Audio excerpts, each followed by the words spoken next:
So I'm Christine Hall. I work for the USDA Natural Resources Conservation Service, and that group's been mentioned a couple times this afternoon.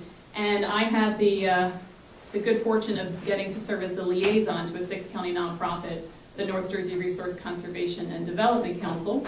So actually the project I'm going to be speaking about is a project of that organization. So I'm going to tell you a little bit about who the North Jersey RC&D is, because I'm sure there's some folks in the audience that haven't heard of us before. Do an overview of the SOS program, some examples of land management, and the benefits of the program. So the RC&D is a 6-county nonprofit. You can see the area that we cover, and much of the Raritan Basin is covered by the North Jersey RC&D, but Mercer, Middlesex, Monmouth are not. But we have crossed over the line into the South Jersey RC&D territory and done some projects there. It is a board that is made up of representatives from the freeholders from the 6 counties. They appoint representatives to serve on the board, and also the soil conservation districts. There are 5 soil conservation districts in this area, and they appoint members to the board as well. And we also have a really neat public-private partnership with the NRCS, which is me, really unique. It allows the federal government to partner with this nonprofit and provide a coordinator to help the nonprofit do their good work.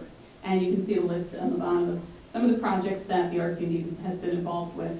And the one that I want to focus on is the SOS, Stewardship of Open Space. This is something that I know a lot of the other nonprofits, and I'm sure a lot of municipalities and county folks here have been thinking about and talking about for years. We've been aggressively working to preserve lands in New Jersey because that was a desperate need. And in many communities, the acquisition phase is sort of winding down. The lands that you really wanted to preserve are preserved, and now we're moving into a stewardship mode of what do we do with these properties? What is the best and highest use for them? And so North Jersey RC&D has been working with communities for nearly 40 years doing just that, doing land management projects. And we have a vast partner network, a lot of the other nonprofits locally at the national level, whatnot, that we've worked with to do those projects. Just one little example to sort of highlight that need. White Lake, which is a property in Warren County, not in the Raritan, but it's a good example. The property was preserved because it had over 83 state, regional, national, or globally impaired plant and animal communities. So this just amazing gem of a property. And because of lack of management, that was actually in jeopardy. Different plant communities were coming in, Phragmites, invasives, and so there was an urgent need. We've preserved it, but we wouldn't actually be preserving the functions, the reasons that we had kept that property from being developed if we hadn't managed it. So we worked with Nature Conservancy and a whole list of partners to develop a plan, and Warren County stepped up and provided the funding annually to actually implement that plan. So that's a great success story. The SOS program, Stewardship of Open Space, currently is funded with support from the Geraldine R. Dodge Foundation, as well as Victoria Foundation and Conservation Resources, Inc. And we're just in the initial stages right now of developing the program, reaching out to municipalities to talk about their needs, how it would be funded long-term, because it's not, the intention is not to have it be grant-funded long-term. It would be a fee-for-service that could be provided to the municipalities. And the first tier, we have it broken up into 3 tiers, and this would apply really for anyone, whether you're working through this program or just working in your community. The first step is to inventory what you have, and many communities already have that. You have your ROS, your open space inventory. Many communities have natural resource inventories, but making sure that you have that information down to that detailed level for each preserved parcel. And I think a step that is often missing is setting community goals and really having a conversation with not just the Open Space Committee, but recreation, environmental, and others in the community, bringing in issues like cultural resources, community food systems, local fuel systems. There's so many opportunities, and we don't talk about them and think about it. They're just never going to happen. You need to put it on paper and write those goals down. And then the next step would be actually looking at individual parcels. Now that you've got a big picture of what you would like to do in the community, what you'd like to see, then you can break it down and say, well, okay, We'd love to have local food or a community garden. So let's work on this property because this property has the best soils and the best access to the transportation network or whatever it might be. And that's where we're going to site our community supported ag operation. And we're going to have a long-term lease with a farmer so they can participate in these programs and do that in the most environmentally protective way. And by working through a process like this, it also provides the opportunity to look beyond your boundaries and look for linkages with other communities, whether that's for trails or other resource protection initiatives. Or also shared services. We definitely want to focus on cost savings. And then our third tier of the program, so the first was inventory and goal setting, the second is planning, and then the third is implementation. And this is where, like I said, North Jersey RC&D has been working for nearly 40 years with communities doing implementation projects. And we have resources to assist with funding. I definitely want to reiterate what John had said about working with partners, and I know Mark and Chris mentioned that as well, that there are so many groups out there that would love to work with you in your community to help you implement these programs and know that network of folks out there that can help you. We also have lots of experience with volunteer management. We've used everyone from the Boy Scouts to the prisoners. We just schedule them on different days. And I'm just going to go through a couple quick examples of some types of implementation projects. And the first one, native warm season grasses. Some of you may be familiar with these. The grasses that you typically see in a recreation setting on a ball field and whatnot, those are typically European cool season grasses. They put on most of their growth in the spring and later fall, though, yes, we're all still out there mowing in the summer, but not as much this summer. And these grasses are the grasses that are native to this part of the world. You can see some of the examples: switchgrass, Indian grass, and then there's big and little blue stem, just a few of those.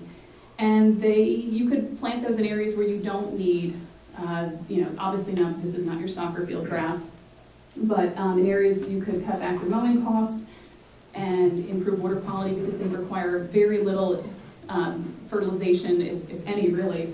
And it's great wildlife habitat. And then potential fuel production. I'm just going to go through a couple slides to sort of whet your appetite to this idea of fuel production. We've been talking for years now about the potential to use native grasses, pelletize them, and burn them for fuel. And we finally have an operation that's actually up and running doing this. So I just want to use this as an example just to kind of let you know that this exists as a possibility in New Jersey. This is Plainview Growers. They're a greenhouse operation in Alamucci up in Warren County. And what you see here is their operation. It's 8 acres of glass and plastic. So it's a big operation. And they got into this pelletizing fuel business because was it, John, 2008, I believe? Yeah, when the fuel prices went up to $4 a gallon, and they burn 150,000 gallons a year. Yeah, Ari said his bill that year was $750,000. Oh my gosh. For oil. Yeah, so that's not sustainable. It was not good for business. So he said, I want to be energy independent, and on his own looked into things and started building that network, working with Rutgers and with Jersey RC&D and Audubon and others. And ultimately, where things are at today, and this picture was just taken last week, he has put in a pellet mill. And Judy, was there a pointer? Yeah, it's that. Is it this thing? The red, and the red is actually the pointer. Oh, cool. Duh. Oh, it's very tiny. Es muy pequeño. Okay. Well, on the right side, basically what happens is giant hay bales come in, either round or square, and they get crushed up, and ultimately at the end, in the hopper on the right, you have pelletized grass. And you can see a picture of it in my hand that I took at my desk this morning. And he takes those pellets and transfers them to these 2 silos, and from there they are fed on a conveyor into this biomass furnace. This is very large scale because it's a large operation. They have tremendous heating needs. But this same type of system could be transferred to heating a school, a municipal building. They do have biomass furnaces for the homeowner level, but from what I've seen, the more institutional scale is probably a better way to go because of just efficiencies in the system. So just to sort of whet your appetite on that one. Another implementation project, Streambank stabilization, and I'm glad I went after Mark because I can say a whole lot less about it because he's talked about this a lot. This is actually Minebrook Park, which is in Raritan Township in Hunterdon County, and it's upstream of the Walnut Brook project that Mark was talking about. Why it's Minebrook Park, but it's the Walnut Brook flowing through it, I don't know. But there was a real safety concern in the top left. I don't know if you can really tell, but there was a gravel walking path. And this bank erosion was continuing, you know, Mark mentioned 23 feet a year. It was very actively eroding. And at one spot along the trail went off the abyss. And so the township knew they had to do something. And so we worked with them, we brought in partners, and we got funding from National Fish and Wildlife Foundation. Raritan Township stepped up and they kicked in some funds as well. We had lots and lots of volunteers, lots of folks out there planting and enjoying it. We used a combination of rocks and plants, and the picture on the bottom is taken this summer. It's a beautiful forested buffer now and a nice stable bank, so it's a great success story. And again, I knew I was going after Mark, so I could just put a few bullets on this. This is the Walnut Brook downstream of that project. As we were evaluating that project, we said, well, let's see what the watershed looks like, and you look upstream and downstream and you do your resource inventory. And we saw that there were tremendous opportunities on the property downstream, which was owned by the Hunterdon Land Trust Alliance, and their goal for the property was to be a model for proper stream corridor management. We said, well, we'd like to talk to you then. So the top left is what the field looked like before we did the wetland and floodplain enhancement project, and then on the bottom right, those are two of my 3 boys out there with their Nerf battle axes looking for frogs. And that was taken very early this summer, and now the grasses are yay high. So providing great wildlife habitat and the flood storage and all the other benefits that Mark talked about. So, oh, you know, another thing I want to mention, that project, when I talk about partnerships, we had 23 partners involved that we've actually documented. I think it's possible we've missed some. So it started small, it started with just a few, and then it grew and it built, and every one of those partners brought something to the table.